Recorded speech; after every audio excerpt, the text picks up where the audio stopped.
Hi everyone, it's MacFounder here, and in today's video we will be going over how to create an enclosure for your pet dinosaur in the Fossil and Archaeology mod. It's been a long time coming doing a follow-up video since the first video is my most popular on my channel, which is the basic tutorial on the mod, how to get started creating embryos and eggs. But in today's video we're going to be going over how to create an enclosure.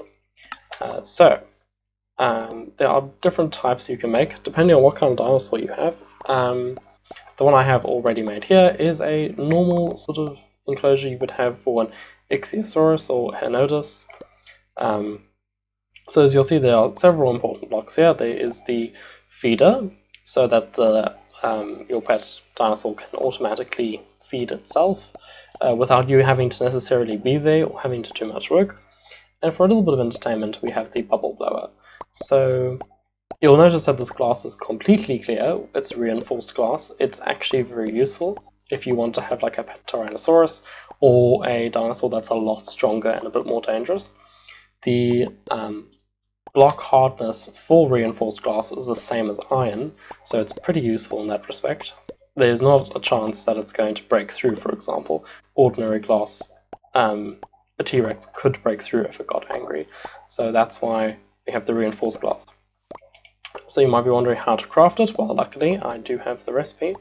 You use sand and nether quartz, and then you will get dense sand. Now you then throw this into the furnace. 8 coal for 64, and this will become reinforced glass, which is the same level of hardness. It is also very clear, which is another very nice thing about it. I actually think maybe a little too clear, because it's a little uncanny how the water looks perfectly like rectangular in this shot. But yeah, it's actually pretty nice for the most part. Very useful. Then we're going to go over how to make the feeder. Very important. It can feed herbivores and carnivores, and we shall go into more detail on that. So this is how you craft it. 1 button, 2 iron ingots, glass, empty bucket, and stone. And you might be wondering how to use it exactly. Well, you can place it in water, if, for example, if you're going to be raising an Ichthyosaurus, which is what I have here, as an example. So we're just going to go ahead and spawn that. There we go. It's alive, it's swimming around. And of course, we can see what its diet is.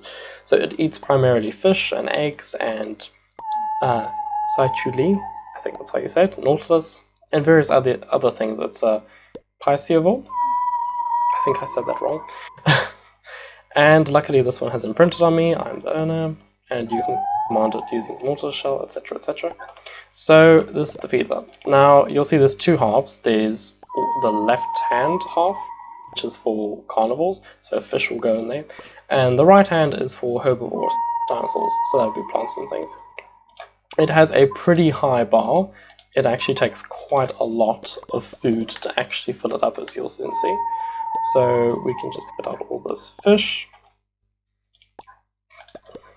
And you'll see there's like a counter for the food value, for the amount of fish that you put in.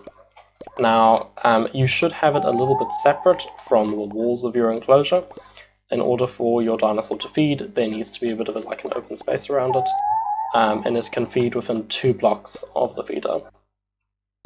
So like, don't put it in the ground and don't put it on the side of a wall. It should stand on its own in the enclosure for your dinosaur to actually be able to eat from it.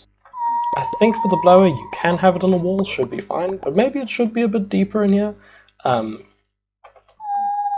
yeah, so basically this is just, so you'll see when you click on your dinosaur, there's a little, stay still. Come back. Come back! Okay, I'll get it eventually. Oh, there you see, it's filled up its hunger very quickly there. But you see in the top right here, this mob is happy, and you see there's like a score level as to how unhappy or happy it is. So ideally you would like to keep your dinosaur relatively happy, and for water or aquatic dinosaurs, you can put the bubble blower in their enclosure, and basically every now and again they'll just swim through the bubbles. A few hearts should appear, and this is like an easy way to entertain them. It does require redstone to work. As you see, I can turn the lever off and it will stop blowing bubbles. But yeah, so this is a very basic enclosure for an aquatic dinosaur. There are, of course, other types of enclosures you can make for land-based dinosaurs, and I have a few tips for them. So a good idea is to, if you don't want to necessarily have to go and refill your feeder every now and again, another thing you can actually do is use ancient fern spores, which you can also cultivate in the culture vat. And basically these are plants that self-propagate, so that's very convenient. All they need is a bit of shade and something to grow under. So I've just planted some here, and what will happen is that they will spread underneath the shadows of the trees. So if you have like a long string of like,